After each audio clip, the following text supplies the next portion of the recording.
тешки срца. На 16 март, пред точно 6 месеци во кочавме млади животи, наши деца, наши браќа и сестри, наши пријатели. Ова не е само несреќа. Ова е трагедија што можеше и мораше да се спречи. Оваа трагедија во Кочани не е само последица на една искра или на едно невнимание. Таа е последица на системска слабост и неодговорност. Прво и основно, директната вина е кај собствениците и организаторите кои отворија врати без дозволи, без безбедностни системи, со еден единствен излез и со двојно повеќе луѓе од дозволеното. Знаеме кој ги отвори вратите на клубот, знаеме кој земал пари и пуштал внатре два пати повеќе луѓе од дозволеното. Знаеме кој ставил пиротехника во затворен простор. Тие се директните виновници. Тоа е криминал на човечки животи. Но не застанува тука. Каде беа институциите?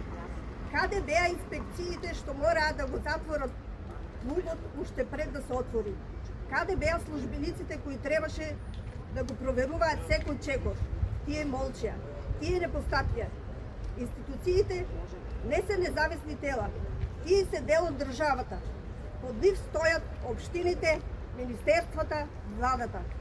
Ако тие не ја завршиле работата, тогаш државата има одговорност.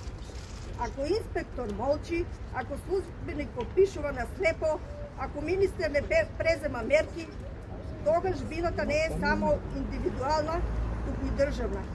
Државата има одговорност. Државата не може да се сокрие за собствениците.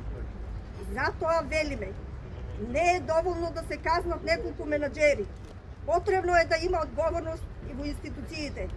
Одговорност за оние кои дозволиле клуб без дозвола да работи. Одговорност за инспекторите кои затворале очи, кои подпишувале записници дека објектот ги исполнува условите за работа, дека има 3 врати за излез. Одговорност за сите што со своето молчење учествувале во ова злосторство. Бараме крај на корупцијата и крај на затварањето очи пред човечки животи. Да не дозволиме оваа трагедија да се повтори никогаш повеќе. Ако сакаме ова никогаш да не се повтори, мора да бараме вистинска правда. Мора да бараме промена. Оваа трагедија не е само на семејствата и изгубија, ова е трагедија на целата држава. Да ја претвориме оваа болка во сила. Во сила за промена, во сила за правда, во сила за идеја во која младите немаат да одат во клубови што стануваат гробници.